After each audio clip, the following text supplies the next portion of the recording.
Okay, I believe we're live. Good afternoon to all. We'll just give it another few seconds and then we'll get going. But to those who are here now and are listening to me, greatly appreciated that you've registered and taken the time to spend half an hour with us. Thank you very much.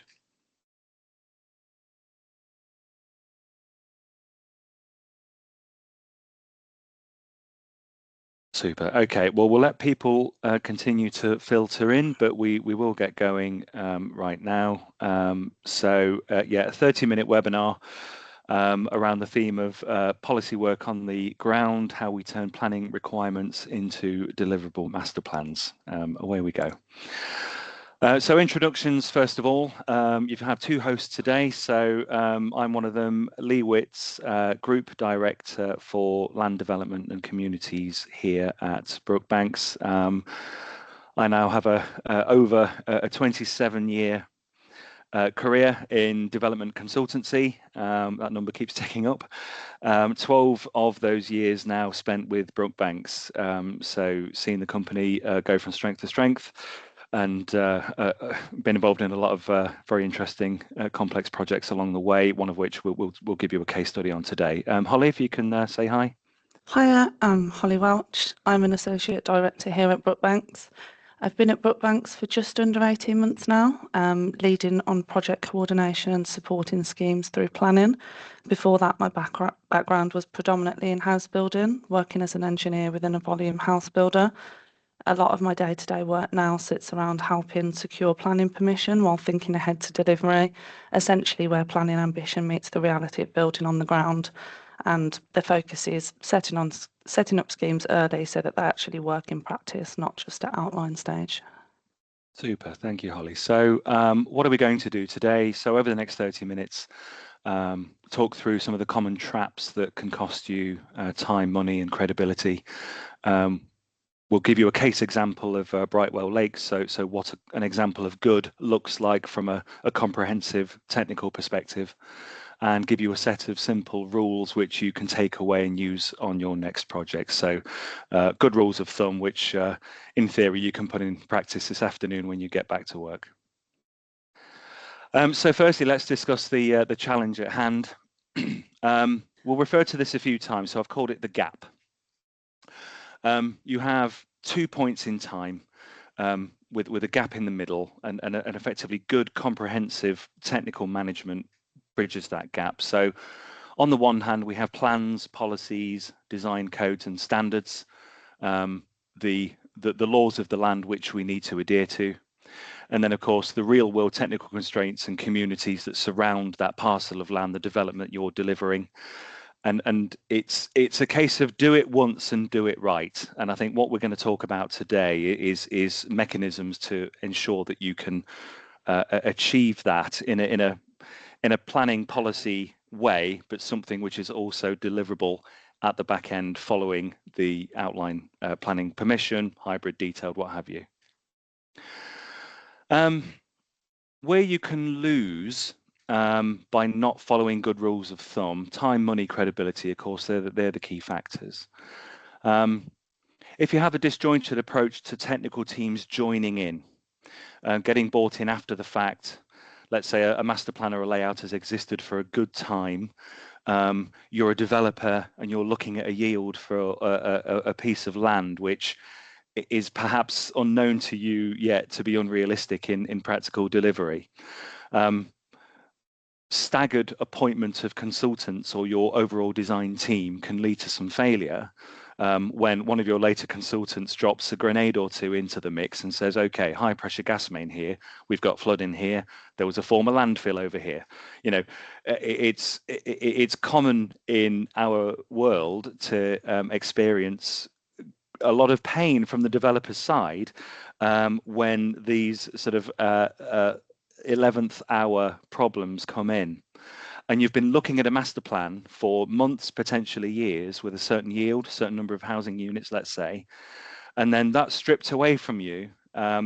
It was never necessarily yours to begin with, and it's about making sure that the layout works day one, week one, month one, so that you are clear on what the site can genuinely deliver. If each discipline solves its own problem in isolation, that's another issue as well, because at some point somebody will join these dots. It might be reserved matters, or when a land promoter disposes of the site, a team are going to come together and try and join those dots. So think about that gap I just mentioned. If the gap remains, even though each individual technical solution is sound, landscaping, ecology, drainage, ground conditions, the list goes on, then there's an awful lot of reworking in there. Revise layouts, reports, reopen arguments with the local planning authority. It gets really painful, quite ugly. Reputations, are put under scrutiny, and ultimately you might have to pay for work again that you've already done and satisfied something at a point. So let's review that and find ways to stop that happening. So finding success, how do we bridge the gap? How do we avoid the pitfalls? In terms of what good looks like, I think the best schemes do three clear things. Its vision and technical strategy are together, set at the same time and not months apart. So I talk about having some plans and some information here. Months and months later, maybe a year or so later, more consultants are appointed and they provide further information which discredits everything you thought was sound before.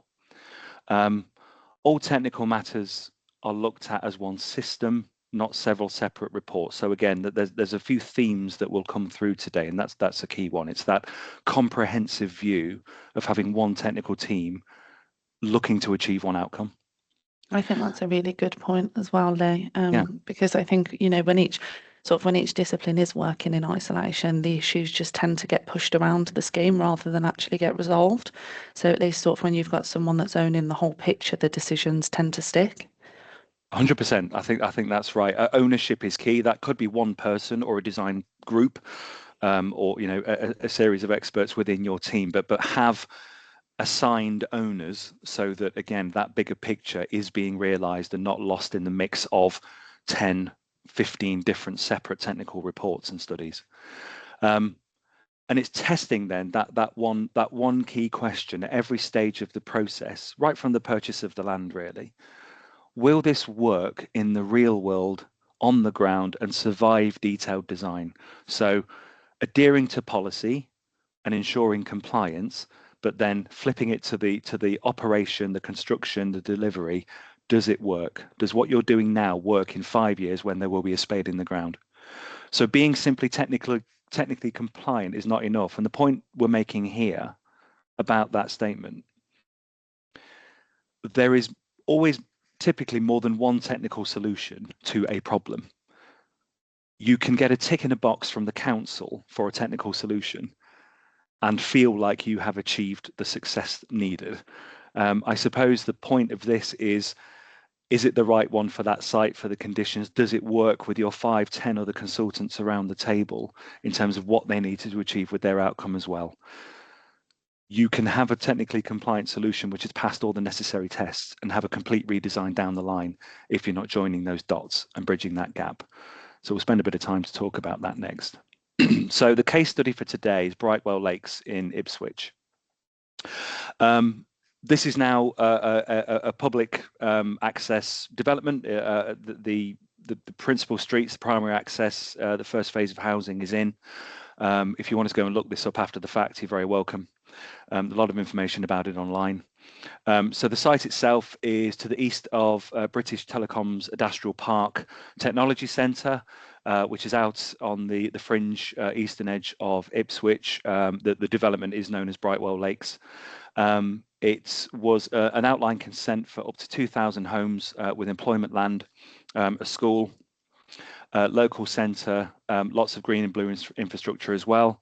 A bit of sort of land-based, community-based context for you, just to frame what's coming next. So a large site shaped by years of mineral extraction. So this was not a greenfield. This was a live sand and gravel quarry. During the process of the site promotion and the planning application going in for outline, this was a live quarry. So no point getting a topo survey because it changed the landscape changed every single day. So you have a moving target. You're delivering something at the end, which is fixed, but the actual base for that, the physical base, changes every single day. So that was an interesting challenge to tackle. The site sits next to the A12 dual carriageway strategic road corridor, already sensitive, pretty packed with cars, as most duals are around the country, with planned wider corridor improvements expected as part of this development. Clearly a strong local interest in the traffic, landscape, lighting, noise, character, and Brookbanks were appointed at the time for a suite of technical services, which I've listed here: transport, highways, flood risk and drainage, utilities, noise, air quality, ground and cost planning. The aim was clear from the land promoter here. So this was a land promoter led scheme. They wanted to secure the consent. Sorry, Lee, just to quickly jump in. No, jump in, please. I'm really glad you flagged that because it's an important point. So I guess even if you're not the house builder and you're taking a site through outline with the intention of selling it on, the upfront technical work still matters hugely. I mean, from a developer's perspective, schemes that have properly considered the ground, infrastructure, phasing and constraints are far more attractive. They carry less risk, fewer unknowns, and are easier to price, which ultimately supports the land value and reduces friction at the point of sale. Spot on, absolutely spot on. So this was, a community led. We had a pretty tight time frame to turn it around. So without joining the dots, this would have been a failure because there's some significant moving parts here. A lot of consultants having to do a lot of things fast. So yeah, Brookbanks took the mantle in order to provide that sort of technical leadership throughout the build of the outline planning to a high degree of success. But let's talk about the specifics of how that worked. So a bit of a visual plan for context. So this aerial shot was taken a few years before the planning application work started. So I'll get my cursor. Hopefully everyone can see that moving around. So the site, as you can see, is a red line. Doing all sorts of fun things, not exactly a clean square. There was a strip of land through the BT Industrial Business Park around the northern extents, which was going to be a new sort of access road, service road, which would allow all occupants to use. Not that clear, but there's a smaller, more rural road called Ipswich Road, which runs along the southern corridor. And then here, clearly, you've got the A12 dual carriageway with a number of strategic sort of roundabout junctions working throughout. You can see the start of the quarry works here. Rest assured that became extremely more wide-ranging, prolific and deep as the project went on. Final point here, which I think is quite interesting. So this sort of heart-ish shape lake, that's exposed groundwater. What this photo hides extremely well is that the level of that water is about 14 meters lower, 14 meters lower than the A12. So what you're looking at here is a massive bowl, basically, that sort of chases levels down to this central component here. So it's a big bowl-shaped valley is what we're looking at. So not flat, moving topography, quarry, busy road, lots of fun technical nasties to have to try and solve. So transport was one of our sort of biggest wins here.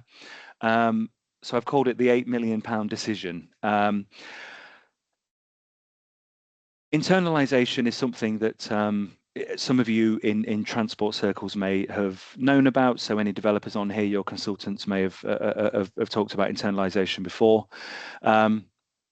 What we realised early on as a design team within Brookbanks was that we had an optimal position on this development in order to treat internalisation as not only the development traffic that would stay within our red line, but all development traffic which would not need to go onto the A12 corridor.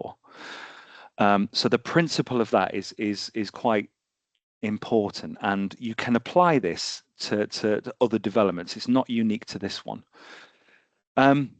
Within legitimately sort of week 1, week 2 of our engagement on this project, we were looking at points of access, but we actually thought about, okay, instead of how many accesses and where, we thought about who needs to access off the A12. That was a critical thing.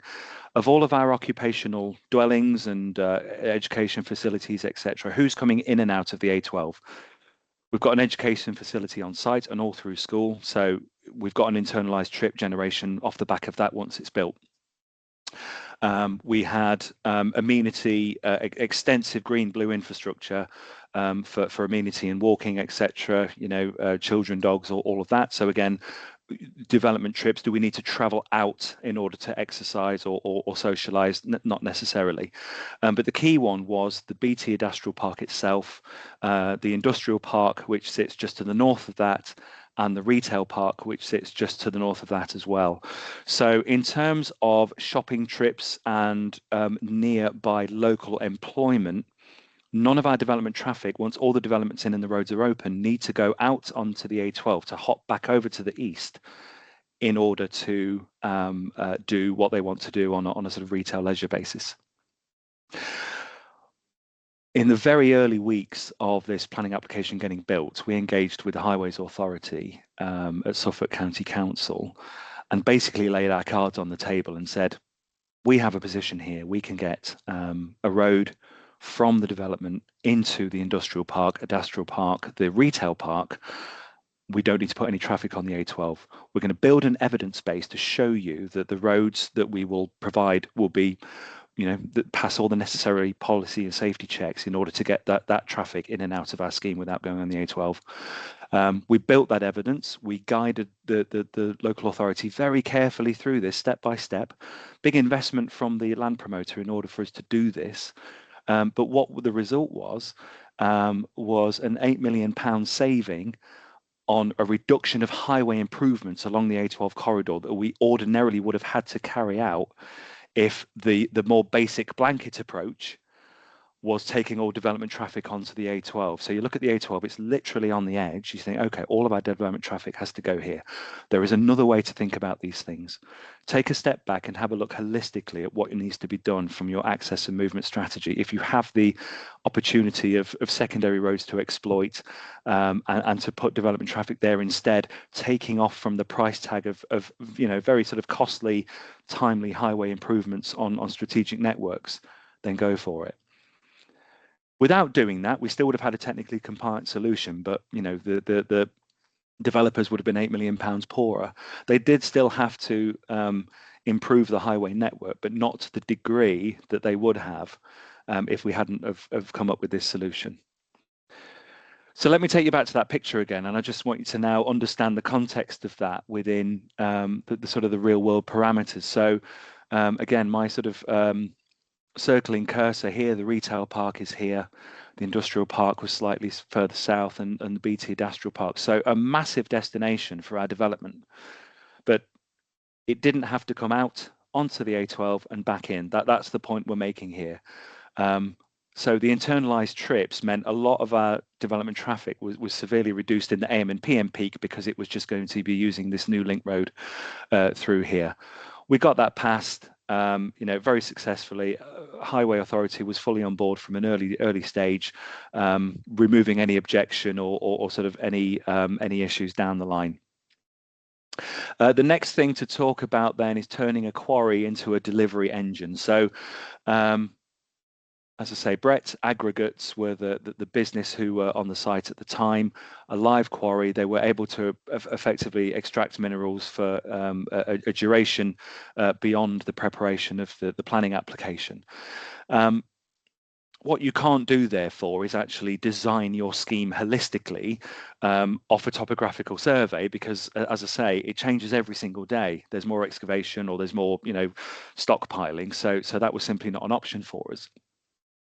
Another thing that Brookbanks brought to the table, again, very successfully, and I'll point out this is not needed for an outline planning application, but made extreme sense to us to run this concurrently with the preparation and submission of an outline planning application was to engage with Brett Aggregates and speak with them on a weekly basis or near weekly basis. They had a planning obligation to remediate their sort of quarry areas and reprofile the ground as they sort of completed their phases going forward. So a bit of a light bulb moment of Brookbanks was when we said, okay, if you're doing this anyway and you're obligated to fill in the land, reprofile it, remediate it anyway, how's about you work with us as the master plan is getting developed through the outline application, and we want you to reprofile the ground suitable for development platforms as the master plan would present itself following a consent and etc. spades in the ground. So again, a very willing party to work with Brookbanks. And again, we were sort of coordinating our client, all interested parties, the local planning authority, with this routine engagement with Brett Aggregates to make sure that they were profiling the land in a way which suits that master plan. Remembering it's a 14-metre deep bowl, it had to work very hard from a platforming point of view to sort of retain its efficiencies in cost and delivery. But the fact Brett Aggregates are doing that off their own back and cost because they have to, what you have at the end is development profiling ready to go. So ready made, phase 1, phase 2. Once the land promoter sells to a house builder, it's there or thereabouts. When the outline permission was given, the phase 1 area and the access road was all profiled as it needed to be, pretty much ready to go. Again, you can't repeat that for every single site, but anything where you've got land issues that an early appraisal would benefit you from, then by all means start to think about, okay, at marginal cost, if we engage with this now and we get this ready and understood whilst the outline application is getting agreed, we're in such a fantastic position at the end of this to jump to the next stage much sooner, maybe even years sooner than you would be if you consider it an afterthought and you tackle it after the outline permission is given. I'll quickly whiz through this one. So joining the dots so house builders can ... build houses. Funnily enough, why not get them doing what they do best and cut the fluff out, really? So the third sort of element to making this one work holistically was to again ensure things I've not really mentioned yet. So the drainage, the utilities, the connections, etc., were all sort of delivered and phased in the way that Brett Aggregates were phasing out those parcels for us. So, providing corridors for utility connections, etc. It was all sort of agreed while the outline planning application was being determined. You don't need to submit that the public doesn't need to see it, the council doesn't necessarily need to see it, but they knew, because we were providing information throughout, that this was all being built. So when we got to built out and developed, so when we got to committee, on the committee day, the planning officer very proudly said, look, we've got a phase 1 pretty much ready to go. If we can greenlight this today, then we're away. It was extremely well received off the back of that, and it's proving deliverability to the planning committee. So it's not just ticking a box to say you have an outline consent, it's proving that this can actually be built. So the proof of this was in the outcome. So the client bought the site from BT at a standing start. So no surveys, anything had been done prior to the purchase of this site. 5 months after that purchase, the outline planning application for the 2,000 homes was in. 12 months after that planning application was in, it was granted outline consent, unanimous approval from the committee members. So that journey and that joined up thinking led to a unanimous decision and an award win as well, which was wonderful. So it got best scheme from the RTPI Planning Excellence. Really good result. Just a quick snapshot. I lifted these from Google Maps today. You can see that the primary street is now in. You've got houses on the first phase from Ipswich Road in, and foundations over here to the west coming off the primary street, and then a lovely shiny new access traffic signal T-junction. And you can just see here to the east those lovely platforms, very graciously built out by Brett Aggregates on our behalf. So yeah, a fantastic result which realised into real world delivery shortly after. We'll sort of close off now with practical steps, and again, these are things that you can take away immediately, really, and start to apply to your schemes. Holly? Absolutely. So I guess Brightwell Lakes is a really good example of how doing the right work early changes the outcomes. So the first point is about challenging assumptions early, because once assumptions harden into reports and mitigation packages, they become very difficult to unwind, and that's often where the unnecessary cost gets locked in. Treating minerals and ground as part of the master plan, not a side issue. For me, this is one of the most important lessons. Ground is often the highest risk part of a project. Yeah, It's where the majority of the cost sits and where the profit margins can disappear very quickly if constraints haven't been properly understood. So thinking in 3D is critical. There's nothing worse than being committed to a scheme that looks fine in plan, only to realise later that the services, drainage, levels, or structures simply don't work together. And by the time those constraints become visible, you're often too far down the line to change them without pain. And finally, designing for the detailed design stages means thinking beyond the outline layout and considering how the scheme will actually be delivered. If that thinking isn't built in early, issues often emerge later as individual parcels, streets, drainage, and utilities are developed and don't quite align. So, by anticipating detailed design requirements at outline stage, you avoid redesign, reduce abortive work, and make it much easier to bring those phases forward more efficiently. absolutely. Thinking 3D, Holly. We should probably put that on a t-shirt, really. Abs- It's we probably will. one of the biggest takeaways of today, really. And moving on to Absolutely. takeaways, yeah.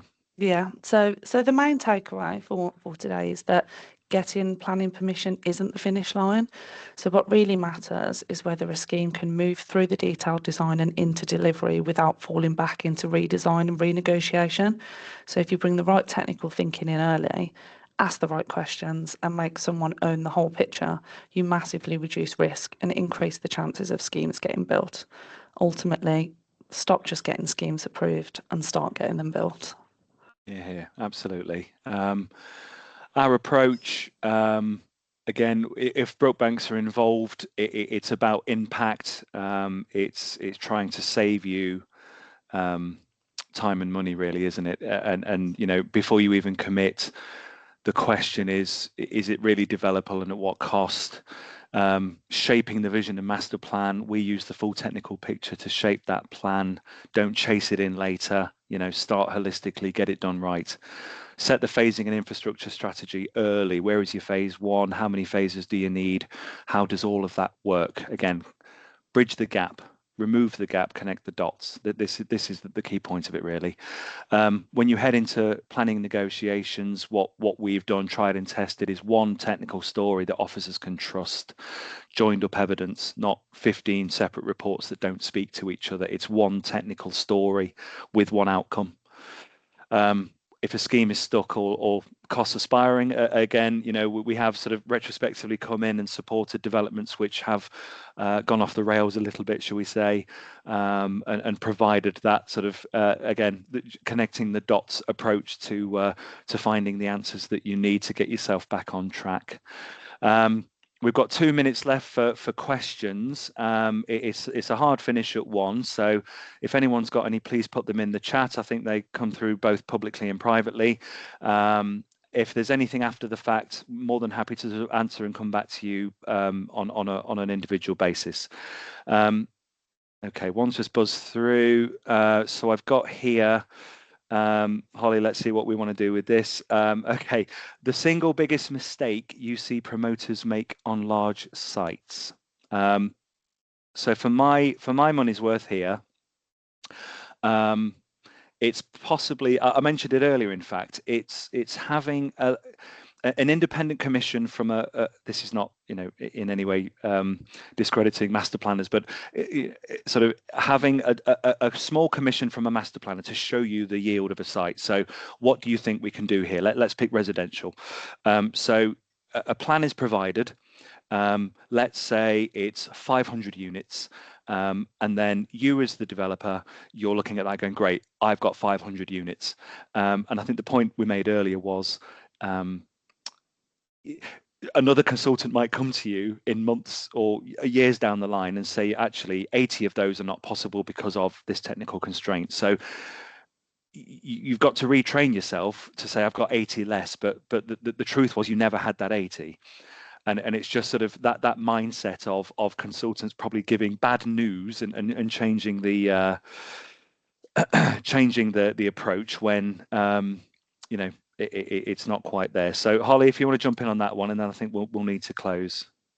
Yeah, I think what you said is absolutely right. You then find engineers are kind of forced to defend an almost bad starting point, if you like, and then you get back into what we've already spoken about throughout the webinar, which is the redesign loops, cost, delays. I've seen it time and time again, unfortunately, in my experience, and the benefit and they're doing that upfront sort of technical work and going above and beyond at those sort of prelim stages are just Yeah, invaluable when it comes to actually building out the scheme.